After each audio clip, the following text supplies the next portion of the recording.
Hello hi guys, welcome to my YouTube channel.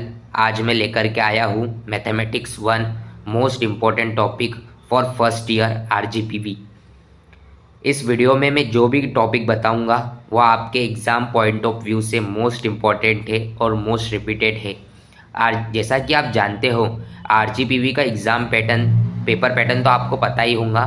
RGPV exam में total 8 सवाल आते हैं और उनमें से आपको केवल 5 सवाल करने पड़ते हैं। तो ये आपके लिए काफ़ी इजी हो जाता है। पूरा सिलेबस ना पढ़ के जो जो इम्पोर्टेंट है, जो जो बार बार रिपीट हो रहा है एग्ज़ाम में, उसी चीज़ को अपन सबसे पहले पढ़ ले। आप ये वीडियो चाहे एग्ज़ाम के 10 दिन पहले देख रहे हो, चाहे एग्ज़ाम के 20 दिन पहले देख रहे हो, या फिर चाहे एग्ज़ाम के 5 दिन पहले देख रहे हो, या फिर 2 दिन पहले ही क्यों ना देख रहे हो, अगर आपने ये टॉपिक नहीं करके गए तो समझ जाना M1 काफ़ी हार्ड है आपके लिए। अगर आपने ये टॉपिक कवर कर लिए तो आप at least minimum to minimum 50+ marks तो भी स्कोर कर लोगे आपके एग्ज़ाम में इजीली। चलिए मैं शुरू करता हूँ इस वीडियो को।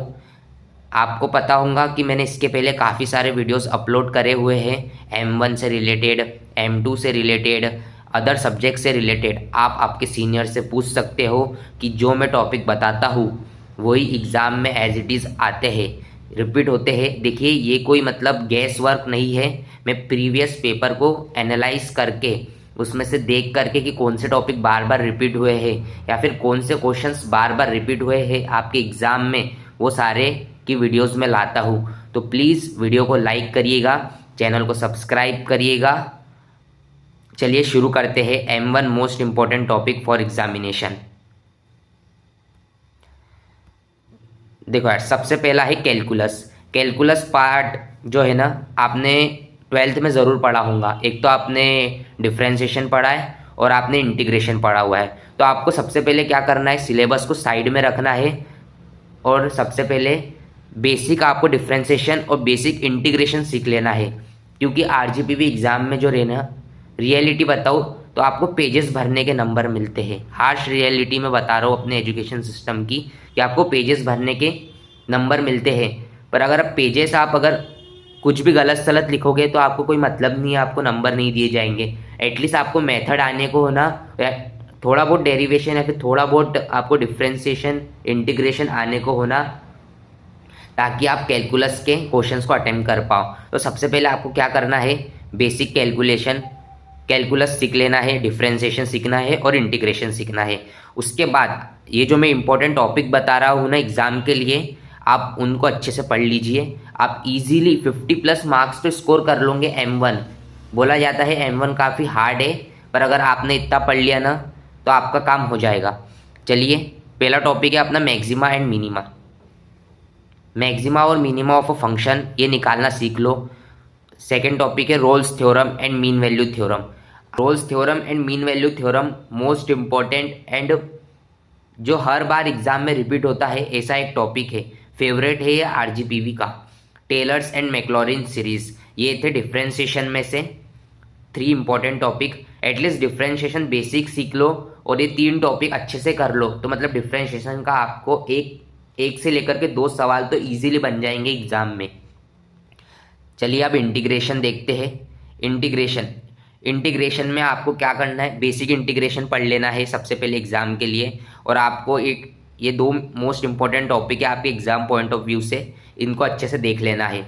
एक डेफिनेट एंड इनडेफिनेट इंटीग्रल्स, और सेकेंड टॉपिक है integration by parts and change of order in integration.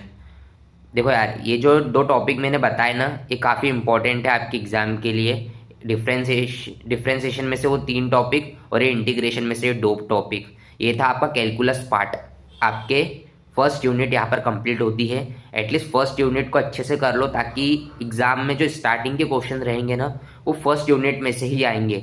और अगर आपने फर्स्ट क्वेश्चन को ही अटेम्प्ट करा पेपर में तो आपको मतलब एग्जामिनर जो चेकिंग पॉइंट रहेगा ना, वो आपका चेंज हो जाएगा। समझ में आया? चलिए सेकेंड यूनिट में देखते हैं अपने को लीनियर एलजेब्रा। अब लीनियर एलजेब्रा मैं बोल रहा हूँ, अगर आपने लीनियर एलजेब्रा पढ़ लिया तो आपके मिनिमम 21 मार्क्स तो फिक्स है एग्ज़ाम में। आरजीपीवी में हर साल एटलीस्ट 28 टू 21 मार्क्स का तो भी अलजेब्रा पूछा जाता है, जो एग्ज़ाम में बार बार आता है। बस इसके पहले साल ही, मतलब इसके पिछले साल ही ऐसा हुआ था कि सिर्फ 14 मार्क्स के लिए आया हुआ था मैट्रिक्स।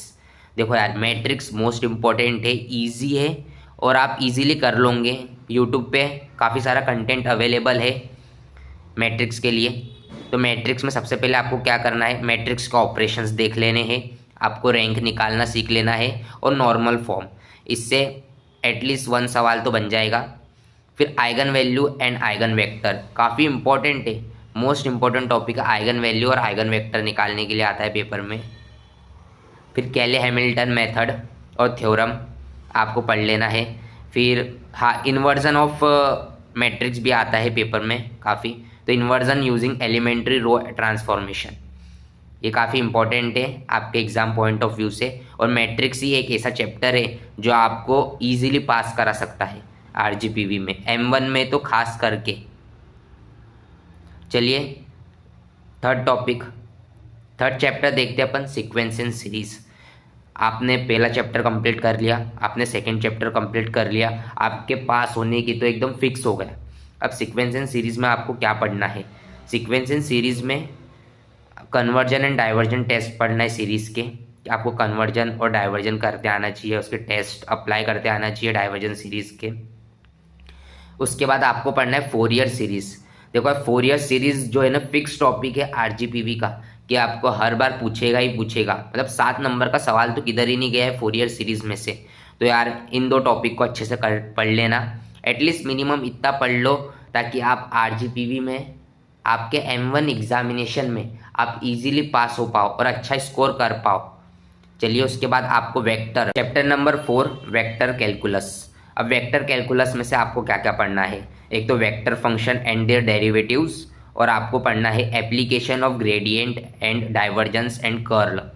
देखो यार, एप्लीकेशंस में से एक ना एक सवाल तो आएगा आपके एग्जाम में, ये तो फिक्स है। और वेक्टर फंक्शन में से आया तो आ सकता है या फिर नहीं भी आ सकता है, पर आप अगर मिनिमम से मिनिमम पढ़ रहे हो, आप अगर एग्ज़ाम के 2 दिन पहले या फिर एग्ज़ाम के 10 दिन पहले भी ये वीडियो देख रहे हो, तो आपको सबसे पहले ये मोस्ट इंपॉर्टेंट टॉपिक कवर कर लेने हैं आपके एग्ज़ाम के लिए, ताकि आप M1 में अच्छा स्कोर कर पाओ। Chapter number 5 differential equation, first order differential equation and methods of solution. फिर कॉम्प्लेक्स एनालिसिस के अंदर आपको देखना है introduction to complex function and their properties, special function, और आपको आखिरी में देखना है बेसेल्स फंक्शन। देखो यार, इनके एप्लीकेशंस देख लेना। और 5th चैप्टर तो इम्पॉर्टेंट है एग्ज़ाम पॉइंट ऑफ व्यू से, इसमें से एटलीस्ट एक सवाल तो भी आ जाएगा आपका। तो देखो सबसे पहले आपको क्या करना है, चैप्टर नंबर 1 बेसिक इंटीग्रेशन और बेसिक डिफ्रेंसिएशन पढ़ लेना है। उसके बाद जो मैंने इंपॉर्टेंट टॉपिक बताए हैं उन सबको अच्छे से पढ़ लेना है। उसके बाद चैप्टर नंबर 2 में आपको मैट्रिक्स अच्छे से देख लेना है, क्योंकि मैट्रिक्स ही एक ऐसा टॉपिक है जो आपको पास करा सकती है एग्जाम में। उसके बाद सीरीज़ में से आपको एक ना एक सवाल तो आ जाएगा। उसके बाद chapter number 4 vector, chapter number 4 vector ही है ना, हाँ, vector calculus, vector function and their derivative, और उसके एप्लीकेशन में से एक ना एक सवाल तो आएगा ही पेपर में, फुल गारंटी है, 101% मैं आपको बोल रहा हूँ। और देखो ये सब मैं अपने मन से नहीं बता रहा हूँ, ये मैंने एनालाइज करा हुआ है, आरजीपीवी पेपर्स में देखा हुआ है कि हाँ भाई हर साल यही टॉपिक रिपीट होते हैं। अगर आपको ऐसी ही वीडियो अदर सब्जेक्ट के लिए भी चाहिए तो प्लीज़ कमेंट में सब्जेक्ट का नाम और सब्जेक्ट का कोड बता देना, मैं उस सब्जेक्ट के ऊपर वीडियोस बना करके ले आऊँगा। और आपको अगर वीडियो थोड़ी भी हेल्पफुल लगी है तो प्लीज़ इस वीडियो को लाइक करिए, चैनल को सब्सक्राइब, और इस वीडियो को अपने फ्रेंड्स को ज़रूर शेयर करिए। Thank you for watching, thank you.